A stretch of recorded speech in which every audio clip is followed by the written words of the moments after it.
Greetings hobbyists, this is Artisans of Vol, and this is an update to the video last Friday on the changes to Superhive.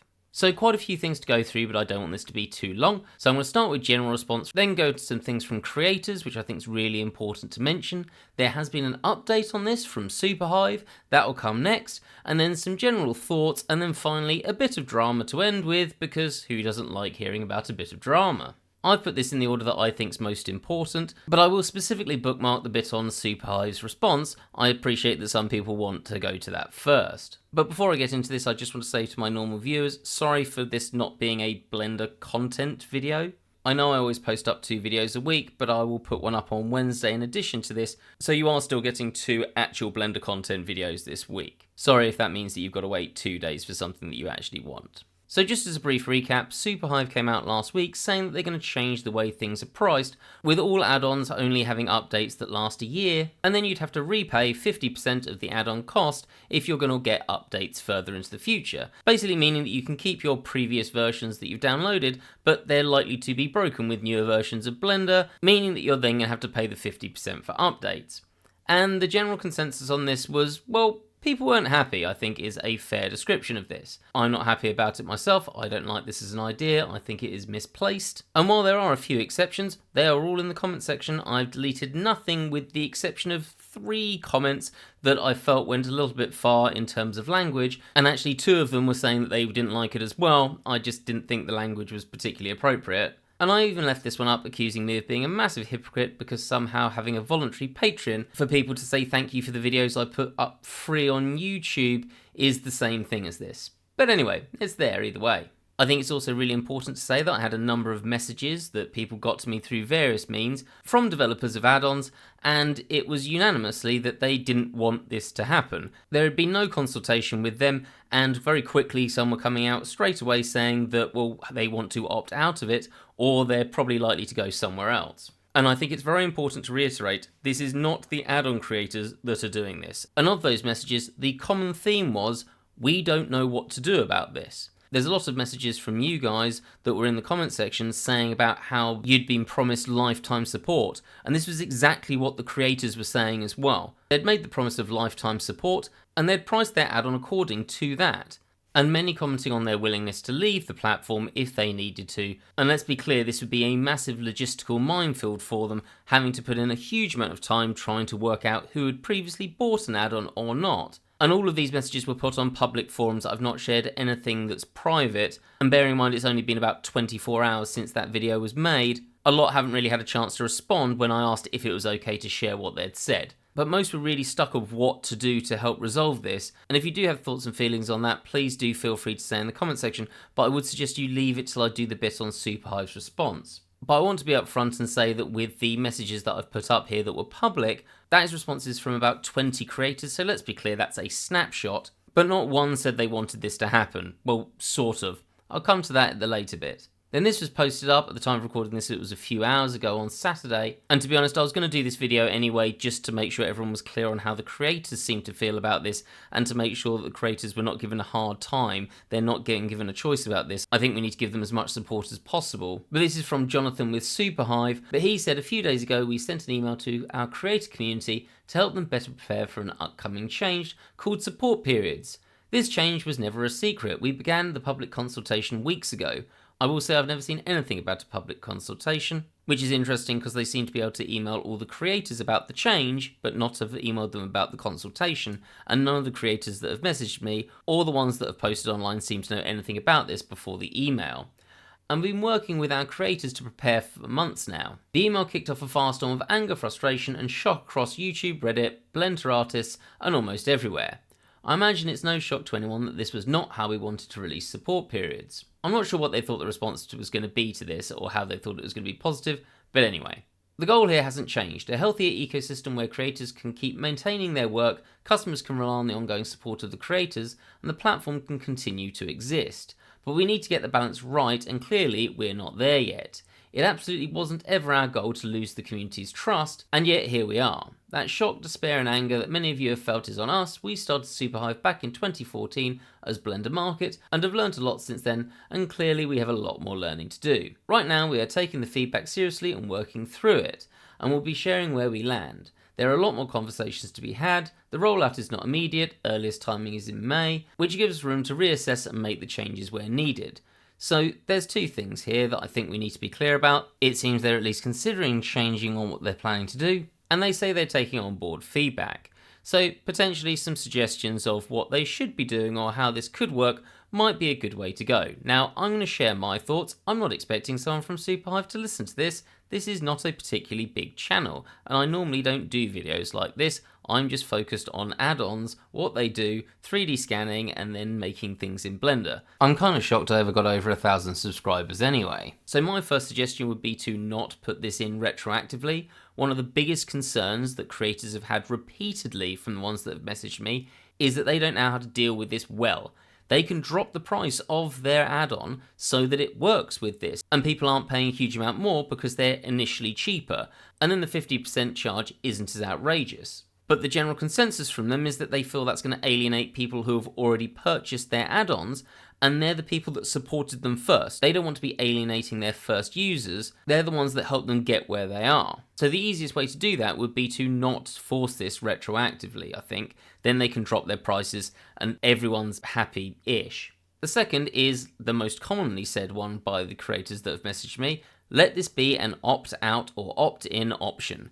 And if it is an opt-in option, let them pick what percentage these support periods are charged at, not arbitrarily throw in 50% as a figure.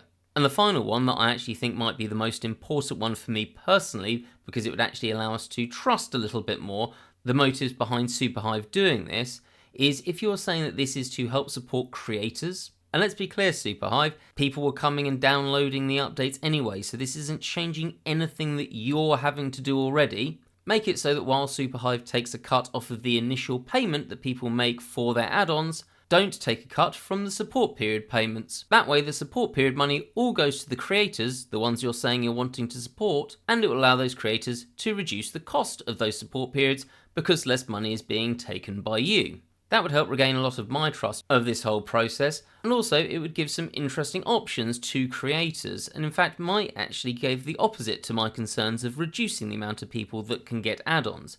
If you did make the changes so that there could be sliding scales for how much the updates cost and it's opt-in or opt-out, that could give creators a really interesting option of potentially giving two ways to buy. You could pay once at a higher figure, which gives the creator more money, but it's all up front. Or they could let you buy it for a cheaper amount, but then you're locked into the support periods. Personally, I think this could be great for creators and for users because it means that if you've got the money to pay for it in one go, you can, but if you want to just try out an add-on and see what it's like, you can do it at that cheaper rate. Or for example, if you're a student or something similar. That seems like a way that everyone wins, but maybe I'm missing something there.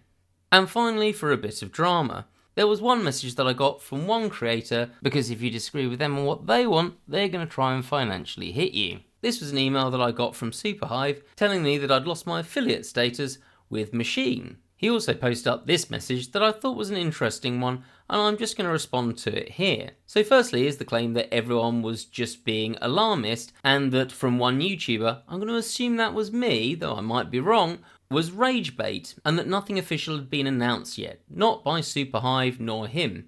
Now let's be clear, that email, and I'll show it again here, was very clearly an announcement. It wasn't asking for feedback, it's saying that this was what was happening. And in my last video, I pretty much just read this out and explained what it meant. I don't think that that was being alarmist, and I do think that was an announcement. But you can make a decision about this. If you do think that video, and if you haven't seen it, it's linked in the description, was alarmist crap, then do feel free to say in the comments section. And in terms of rage bait, bear in mind that I didn't mention his name once in the previous video. I'm going to assume that he's referring to in the comments section, where I referred back to a comment that I'd made 9 months ago when Machine first decided to add a subscription model to Machine Tools. I'll link the video below, you can find that comment at 6 minutes 55, and it's where 9 months ago I said that if a add-on producer as large as Machine is going to start instigating subscription periods, that it's likely that others would follow suit. And this would make add-ons unaffordable for many Blender users, and potentially directly impact the people that are going to start using Blender. Again, go watch the video if you want, that is exactly what I said 9 months ago, and now here we are. Now let's be clear, I'm not saying that Machine is the sole cause for this happening. But if Machine thinks that one of the largest Blender add-on creators saying he was going to move to subscriptions in no way contributed to this change, well, then he can say that to himself if he wants, but I'm not going to share that opinion. As always, you're welcome to make up your own mind about that. One last thing I want to end on is this graph, and I think it's important to mention and talk about because it is something that was quoted by Superhive. Now I'm going to remove part of this graph just so I can talk through it more easily, but effectively this was being used to say that the amount of people being supported by an add-on creator increases where their sales may remain at a certain point. But let's imagine that we are a Blender add-on creator and it's the year 2022. And this year, this add-on creator has made about 12,500 sales and has a total custom base apparently of 22,000 people. I haven't done the maths from the previous bit, but fine, we'll stick with that. Now in this year, Blender is creating updates and they're going to have to also update their own product. So yes, the add-on creators are having to do work through this time to keep their add-on working. But let's be clear, whether you are a creator that has had 10 purchases or you're a creator that's had 1,000 purchases, there is no difference to the amount of work that you've got to do to make that update. So straight away, this model of recurring payments doesn't really work if you actually want to support add-on creators, especially the new ones that might not be getting loads and loads of sales to pay for their time. Then 2023 comes around, and once again, the add-on creator has made about 12,500 sales. Let us be very clear about this. If they had not done those updates, they would not be making these sales because people would not be buying an out-of-date product. That is where the add-on creator gets paid for their additional work. And I think this comment summed it up really nicely. This view that previous users are expecting add-on creators to work for free that is put forward by Machine in a number of the posts that are shown and linked in that earlier section is at best pretty disingenuous. He knows that he needs to make these updates to continue getting sales. He's just looking to be paid twice. And that continues through to 2024. Now I don't want to miss out this last bit of the graph, which is the concerning bit, I'm sure, and that shows a decline in sales. Now obviously that is a concern, and we'd want more people coming in and buying these add-ons from this creator. But I don't think there are many add-on creators out there, especially the medium and small ones, that are going to think adding a subscription-like model is going to promote more people to start buying add-ons and to start using Blender. This is not solving that problem in any way, shape or form. Now there are plenty of add-on creators, for example Master Xeon and Team C, that have a potential solution for this. That's the creator of the awesome Hard Ops and Box Cutter. They brought out a new add-on called Nsolve. There's a link to a playlist in the description on it. It's fantastic. Oh, it's actually on their page. Thank you very much, Master Xeon, for putting that up. That's really appreciated. I didn't realise that.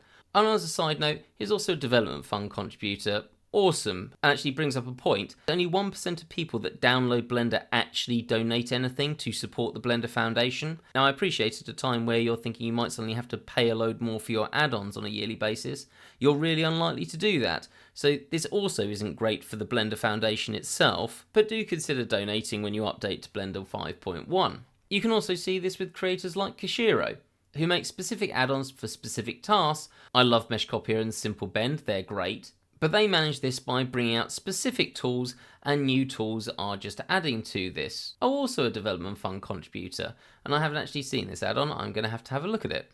But users get a choice about if they want to buy those new tools, and then that's giving more money to the developer. Whereas Machine has a different model, and I've talked to him about this. I think it doesn't work, and then he got rude about me suggesting the alternative, but that's his choice, it's his model, where he has Machine tools where he continually adds to this instead of bringing out new products. And I argued, well, why don't you put these new tools as a separate add-on so that those people that want additional tools can buy it and you're getting that additional money, and people that don't want those additional tools don't need to, because surely if you're confident that these additional tools are something people are going to want, and there's no need to throw this into an add-on that already exists that people have chosen to buy based on the tools that are there.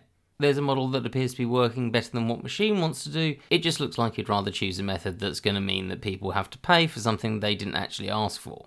Oh, not a development fund supporter as well. Shocker.